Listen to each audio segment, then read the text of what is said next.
You mentioned earlier that you thought President Trump was getting bad advice, not just about this bill, but also maybe about some of his nominees. You ultimately voted for both RFK Jr. for HHS Secretary and Pete Hegseth for Defense Secretary, even though your vote was not guaranteed until the end there. Do you regret those votes now that you've seen them in office? Well, first, I need to set the record straight on Hegseth. I had already informed my conference that I was going to defer to the Senate Armed Services vote. If he got a unanimous vote out of Senate Armed Services, then I was going to defer to them. I was on that committee for several Congresses.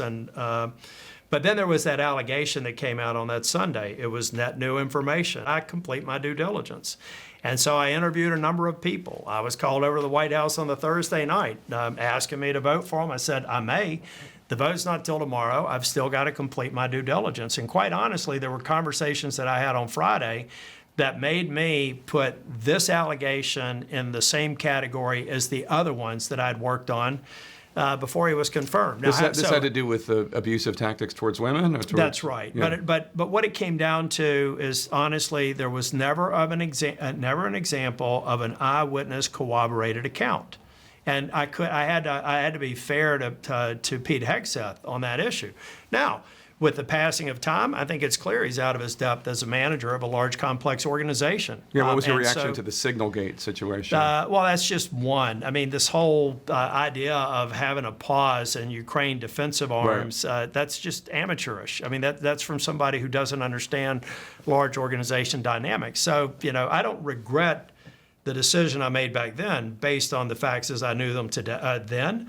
But today I am beginning to wonder if maybe Armed Services was a little bit generous with respect to their assessment of his capabilities as a manager of the world's largest, most complex, and arguably consequential organization. So you don't regret it, but if you had to do it again today, you probably wouldn't vote yes? I think based on the information I have today. If all I had was the information on the day of the vote, I'd certainly vote for him again.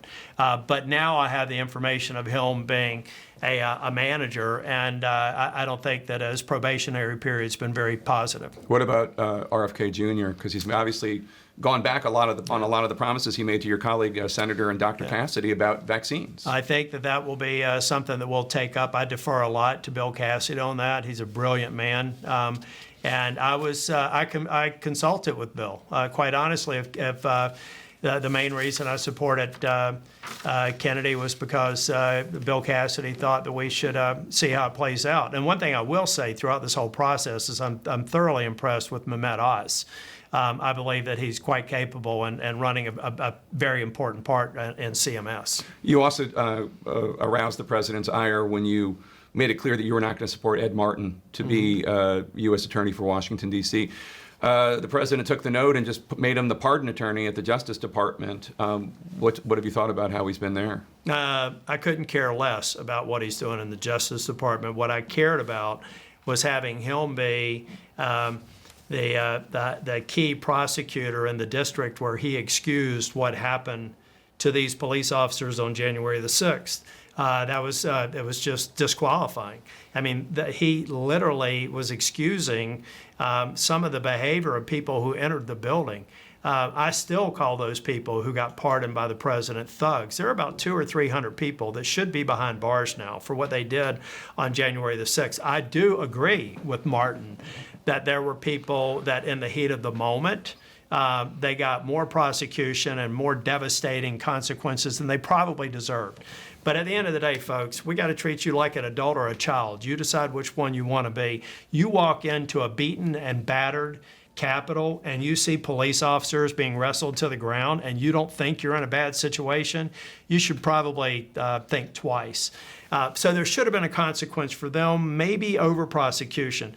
But where Martin missed it with me is saying that there was all of them had been over prosecuted, and then all of them had a reasonable basis for their frustration. What do you Absolutely say? What do you say to somebody who says that you seem to let President Trump off the hook for a lot of these things? Because Trump is after all, the one that pardoned all those people that you're talking about. And you're the first Republican I've seen make the connection between the thin blue line, make the connection between Back the Blue and what happened January 6th. Jake, a lot of Republicans don't want to talk about that. I went to the Senate. I walked around this building for a week telling every one of these Capitol Police officers who are professionals, keeping their emotions clear.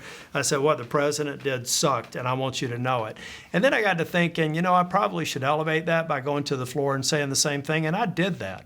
And I think I have a number of members here who disagreed with the pardons who didn't. So this is, it's something that I went and feel very strongly about. Yeah. I mean, I was here. I was the last member out of the chamber on January 6th. I saw everything unfold, and I'm still angry about it. And I have no tolerance for anyone.